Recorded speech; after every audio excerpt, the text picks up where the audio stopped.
जी, अस्सलाम वालेकुम। आज 22 अप्रैल है और 22 अप्रैल को पूरे 1 साल हो चुके हैं पिछले साल के फॉल्स फ्लैग ऑपरेशन जो इंडिया ने किया था पहलगाम के नाम से। और पहलगाम के ऊपर आप सबने देखा कि किस तरीके से उन्होंने ड्रामा किया और पाकिस्तान के ऊपर इल्ज़ाम लगाया और पाकिस्तान को फिर उसके अंदर घसीटा।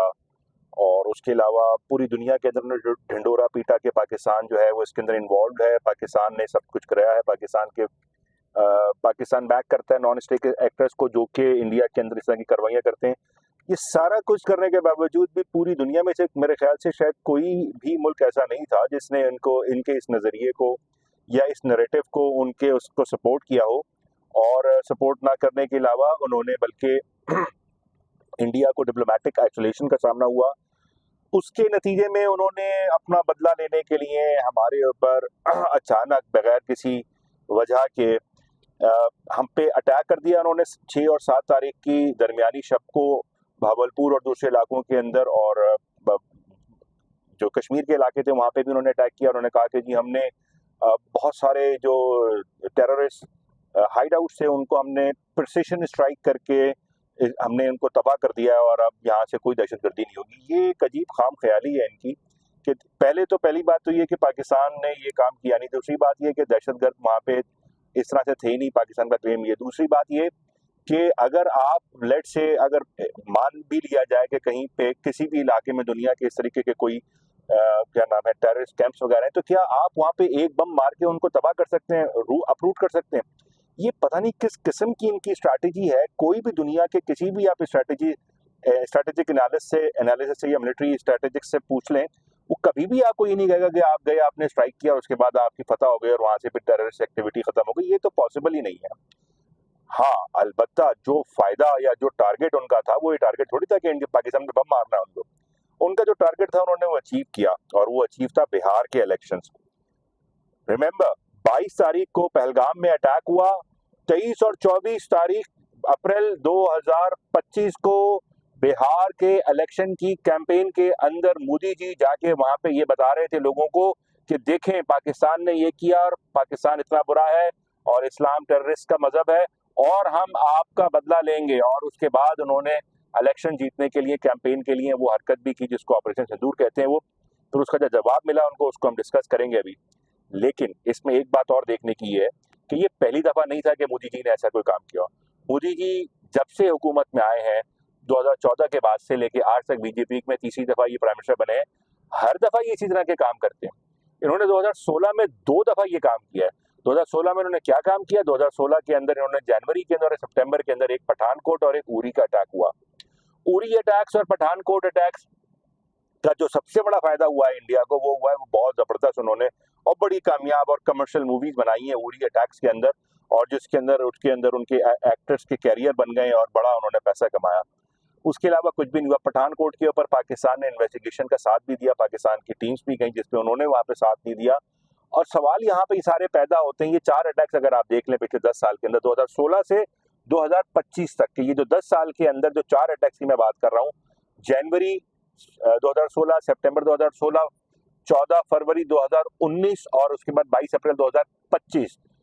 उरी अटैक्स 2016 में 2 हैं, पठानकोट और उरी अटैक्स। उसके बाद 2025 14 ऑफ फैब आपका पुलवामा अटैक कश्मीर के अंदर। ये सारी चीजें अगर आप देखें तो इसके अंदर देख के पता चलता है आपको कि पुलवामा अटैक जो 2019 14 फरवरी के हैं उसमें भी उन्होंने यही हरकत की। इलेक्शन कैंपेन उनकी आ रही थी और इलेक्शन में लग रहा था कि उनके हालात थोड़े से मुश्किल हैं, तो उन्होंने वहां पे अचानक ये काम किया और इलेक्शंस के अंदर वो उतरे, जबकि वो पूरे इंडिया के इलेक्शन से ध्यान में रखिएगा।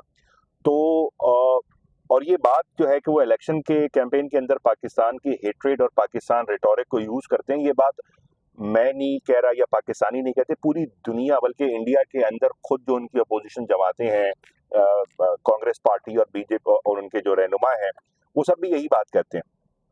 तो इन्होंने ये हरकत की और उसके बाद आपने देखा कि वहां से वो अभिनंदन वाली एपिसोड हुई और फरवरी के आखिरी हफ्ते के अंदर 26-27 फरवरी को उन्होंने यहाँ पे जहाज भेजे और हमने फिर उनके जहाज को गिरा लिया।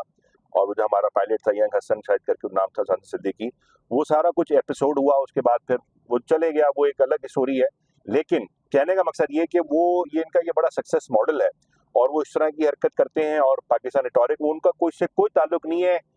जो सवाल असल करने वाले हैं वो ये कि इतना सारा आरडीएक्स के साथ पुलवामा पे 2019 में वहां पे गाड़ी पहुंची कैसे, और अगर पहुंची या जो भी पहुंचा वहां पे जो सारा असला या बारूद, वो बारूद फौज की गाड़ी से टकराया कैसे। वो जीप के बारे में कहते हैं वो कई दिन तक वहां घूमती फिरती रही और वो उनको टारगेट मिला, उन्होंने कर दिया। भाई आप अपनी कमजोरियों को कब देखेंगे? आप ये तो जवाब दीजिए कि वो वहां पे कैसे पहुंच रहा है, वहां पे आपने कितने लोगों को उसके वहां पे निकाला है। पहलगाम के अंदर भी यही हुआ, 1 साल हो चुका है। 1 साल के अंदर इस बात का जवाब देने से कासिर हैं ये कि जो जगह पे जहां से पुलिस स्टेशन भी आधे पौने घंटे की दूरी पे, जो कि पैदल जाके रास्ते के है, उस वहां पे गाड़ी भी नहीं जाती, वहां तक लोग पहुंचे कैसे? पहुंचे इतनी देर कार्रवाई की बकौल उनके, और उसके बाद वहां से चले कैसे गए? और चले गए तो कहाँ गायब हो गए? जमीन खा गई, आसमान निकल गया? क्या वो हेलीकॉप्टर से आए थे, हेलीकॉप्टर से वापस चले गए? कोई जवाब नहीं। किन लोगों की ड्यूटी थी वहां? पुलिस वाले कहाँ थे? पुलिस वाले अगर करीब तक चले, उस जगह पे नहीं थे तो उसके करीब तरीन थे। अगर आपको लगता था कि वो बड़ी वर्नरेबल जगह थी तो फिर वहां पे पुलिस क्यों नहीं थी, सिक्योरिटी क्यों नहीं थी? और वहां से जो एलओसी या पाकिस्तान का कश्मीर का जो बॉर्डर है, वो तो कई मतलब 150-200 किलोमीटर दूर है उस जगह से जहां पे ये वाकया हुआ है पहलगाम का। तो लोग आए, 4-5-6 लोग आप बता रहे हैं आए, इतना असला लेकर आए, इतनी फायरिंग की और वापस भी चले गए 27 लोगों को, 26-27 लोगों को कत्ल करके।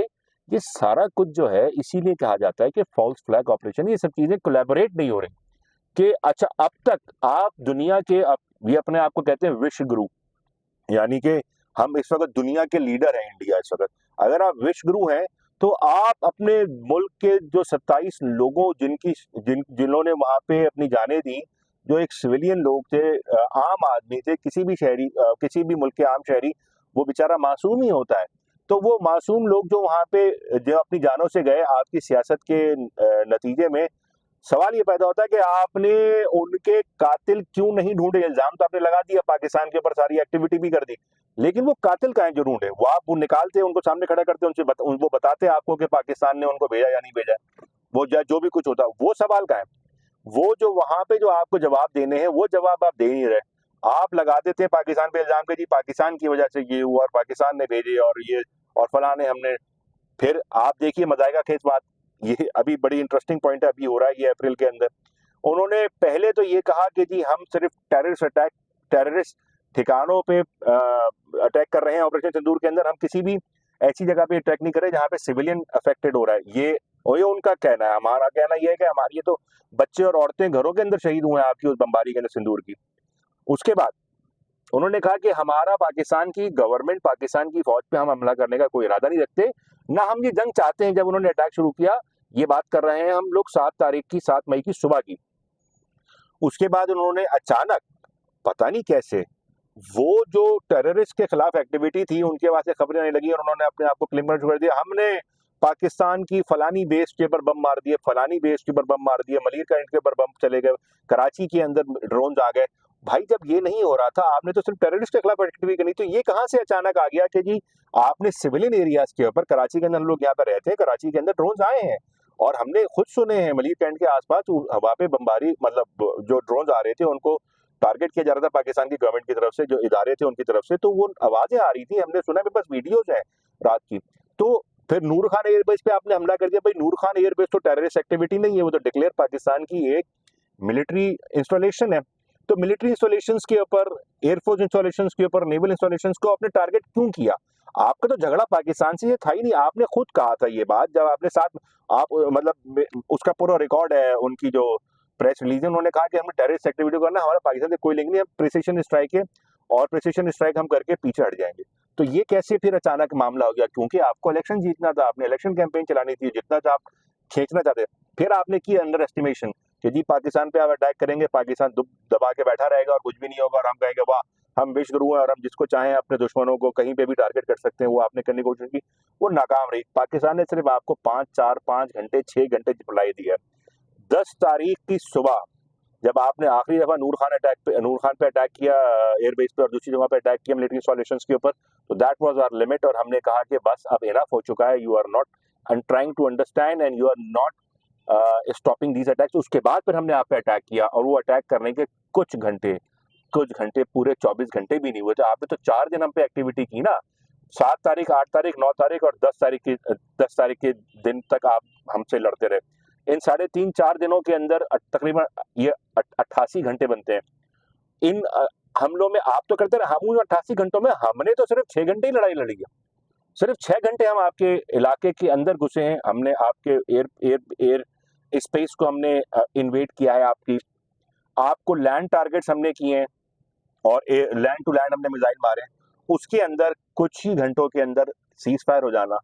अब फिर सवाल ये पैदा होता है, आपने कहा कि जी हमने आपसे रिक्वेस्ट की, दरखास्त की कि भाई हम बहुत पिट रहे हैं, आप हमें माफ कर दें और आप हमारी बात माने और सीज फायर कर दें। सवाल ये पैदा होता है, आपको हमसे इतनी मोहब्बत कब से हो गई कि हमारे कहने पे आपने सीज फायर कर दिया? ये पहली दफा होगा मेरे ख्याल से कि एक एनिमी स्टेट के ऊपर जब कोई एनिमी स्टेट हमला करे और वो जीत रही हो और जो पिटने वाली स्टेट को कहे कि हम बहुत पिट चुके हैं, आप हमें माफ कर दें और वो रुक जाए, जबकि आपका तो मूड ये था कि आप तो पूरा पाकिस्तान कवर करने जा रहे थे। रात को तो लाहौर की जो नेवल बेस थी उसके ऊपर ब्रह्मो मिसाइल भी मार दिया गया और लाहौर की जो नेवल बेस थी उसको पूरे क्या नाम है घेर लिया था तमाम तरफ, हर तरफ से इंडिया की नेवी ने लाहौर की नेवल बेस को और समुद्री रास्ते लाहौर के बंद कर दिए थे। वो सारे के सारे, और मुझे अच्छी तरह से याद है मेजर गौरव आर्या जो थे वो और जनरल बख्शी जो थे वो तो लाहौर के सुबह उन्होंने कपड़े इस्त्री करवा लिए थे कि सुबह जाके लाहौर के जिमखाना में उनको नाश्ता करना था। तो और कराची जो है वो तो तबाह ऑलरेडी हो चुका था कराची के अंदर। और बल्कि हाँ, मुझे एक और याद आई, मुझे तो ये भी याद आया कि उसके अंदर एक न्यूज़ चैनल ने तो ये भी कहा था कि जनरल आसिम मुनीर गिरफ्तार हो चुके हैं, इंडियन फौजियों ने उनको गिरफ्तार कर लिया। इस हद तक आप चले गए थे। तो आपने फिर 2 घंटे के अंदर ही सीज फायर कर दिया हमारी रिक्वेस्ट के ऊपर। ये कमाल बात है। वैसे ये दुनिया की तारीख के अंदर ये जितनी भी लड़ाइयाँ हुई हैं, कि मैं तारीख का तालिब इल्म हूँ, मैंने ऐसी लड़ाई कहीं नहीं देखी कि जाके जो है आप इस तरीके से सीज फायर कर लें, जबकि आपके जो टारगेट्स हैं वो टारगेट अचीव हो रहे हैं, बकौल आपके सारे टारगेट अचीव हो रहे हैं। आपने डॉक्टर आसिम मुनीर साहब को, हमारे फील्ड मार्शल को कैप्चर भी कर लिया है, नवाज शरीफ भी गिरफ्तार हो गया है, लाहौर भी पूरा कैप्चर हो गया, कराची पूरा कैप्चर हो गया। उसके बाद आपने कहा नहीं भाई नहीं, हम सीज फायर करेंगे, हमें आगे नहीं जाना क्योंकि हमारा प्रोग्राम था, लेकिन अब हम नहीं चाह रहे आगे जाना। ये कोई अजीब सी समझ में ना आने वाली बातें, मंतकें। लेकिन इंपॉर्टेंट बात यह कि इस पूरे 1 साल के अंदर कोई भी आदमी जो कि वहां पर रिस्पॉन्सिबल था सिक्योरिटी का, उसको आपने ट्रायल नहीं किया, सजा नहीं दी, सस्पेंड नहीं किया। जो बातें आपने सारी की हैं वो सारी की सारी रिटोरिक्स हैं, वो सारे के सारे गिमिक्स हैं। और अब ये हम नहीं, पूरी दुनिया कह रही है कि इसमें कोई फायदा नहीं, कुछ नहीं रखा आपने जो सारी बातें की हैं। ये सब के सब दुनिया आपको इस वक्त आइसोलेट करके बैठी हुई है। और खास करके अप्रैल के अंदर अभी जो आज वक्त माहौल है, पाकिस्तान जो जिस तरह से इंटरनेशनली अपने आप को मनवा रहा है कि पाकिस्तान की फॉरेन पॉलिसी में, और पाकिस्तान जिस तरह से इस वक्त पीस टॉक्स को होस्ट कर रहा है पूरी दुनिया के third world war, potential third world war को रोकने के लिए कोशिशें कर रहा है, इसकी मोतरफ इस वक्त पूरी दुनिया है। इस वक्त हमारे प्राइम मिनिस्टर जो है वो 3 मुल्कों का दौरा कर आए, जरा उनका प्रोटोकॉल तो देखें वहाँ पे क्या हुआ है, किस तरीके से उनको रिसीव किया गया है। और उसके अलावा जो मुख्तलिफ हाई कमीशन के साथ और एम्बेसडर्स के साथ पाकिस्तान के फॉरेन ऑफिस के लोगों की और फॉरेन मिनिस्टर की मुलाकातें हो रही हैं, उसका जरा अहवाल तो जरा पता कर लीजिए कि कहाँ ला रहे हैं और आप किधर जा रहे हैं और कहाँ जा रहे हैं। मोदी साहब जो हैं, हम ये बात डिस्कस करते हैं, कई जगह डिस्कस होती है, मतलब हमारी जो एकेडमिक टॉक्स होती हैं, जो हमारे सीनियर्स हैं, जो हमारे कोलीग्स हैं, हमारे स्टूडेंट्स हैं, तो वहाँ पे ये बात निकल कर आती है और कंक्लूजन ये होता है कि इंडिया को कोई एटम बम तबाह नहीं करेगा, इंडिया को कोई और फॉरेन पावर तबाह नहीं करेगी, बल्कि इंडिया पे हमला करने की आपको जरूरत ही नहीं है।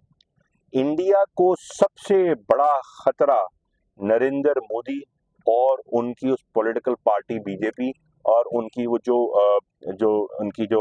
वो है पूरी आइडियोलॉजी है और जो एग्जीक्यूशन है, जिस तरीके से वो अपने पॉलिटिक्स करते हैं, उसने तबाह करना है और वो तबाह कर रहा है। आप अंदाजा लगाइए, इंडिया जो कि सेकुलर कंट्री अपने आप को कहता है, उसकी कॉन्स्टिट्यूशन के अंदर लिखा हुआ है, वो अब कहाँ से सेकुलर रहा है।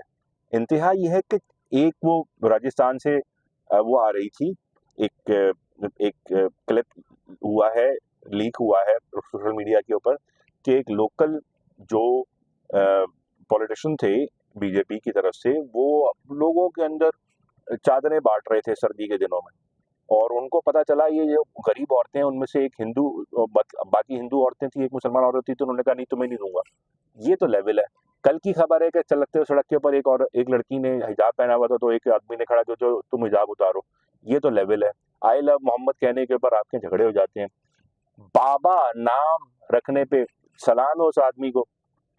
वो जो मोहम्मद करके उसने नाम बताया था, लड़के ने, हिंदू लड़के ने अपना नाम बताया था कि मोहम्मद, और फिर आगे हिंदू नाम है, मुझे याद नहीं आ रहा। उस लड़के को सलाम है जिसने बाबा नाम की ऊपर आपके जो हिंदुत्व के जो जो रेबल्स थे उन्होंने जाके उस पर हमला किया, उसको कहा कि तुम अपने बाबा नाम हटाओ, बाबा हिंदू शब्द है और ये हम आपको इजाजत नहीं देते। इस तरह का तो माहौल आपने क्रिएट कर दिया है। वहां पे जाइए, Christian community unsafe, Sikh community unsafe, Dalit community unsafe, Muslim community unsafe. India को हिंदुआइज करने की जो कोशिश है नरेंद्र मोदी की, इसके अंदर उन्होंने हिंदूइज्म के नेशनलिज्म को प्रमोट करते करते उन्होंने हिंदू नेशनलिज्म एक पॉजिटिव चीज भी हो सकती है जब अगर वो दूसरों को नीचा ना दिखाएं। तो दूसरों को नीचा दिखाने के चक्कर में उन्होंने अपने सारे के सारे जो पुरानी आइडियोलॉजीज और पुराना जो 80 साल का उनका प्रोग्रेस थी वो सब तबाह कर दिया, उन्होंने दाव पे लगा दिया और वो तबाह हो रहे हैं हल्के हल्के। आप मणिपुर इंसिडेंट्स देख लीजिए। अभी ममता बनर्जी आज आज 22 तारीख है, कल और आई थिंक कल और 29 तारीख को वोटिंग होनी है बंगाल के अंदर ममता बनर्जी जो है वहाँ पे चीफ मिनिस्टर है और वो बड़ी अक्सरियत से जीती हुई है। तकरीबन 64 या 63 सीटें थी पिछली दफा बीजेपी की। वहाँ पे बीजेपी वहाँ पे कैंपेन क्या कर रही है? कैंपेन ये कर रही है कि ममता बनर्जी जो है वो एंटी हिंदू है। अब आप अंदाजा लगाइए, और वो एंटी हिंदू है और वो प्रो मुस्लिम और प्रो दलित है और वो हिंदुओं के लिए खतरा है, तो इसलिए और वो कोशिश मतलब ये तक मिलाया जा रहा है कि जो वेस्ट बंगाल है जो कि कभी जो बांग्लादेश है आज, जो कि ईस्ट बंगाल अलग हुआ था,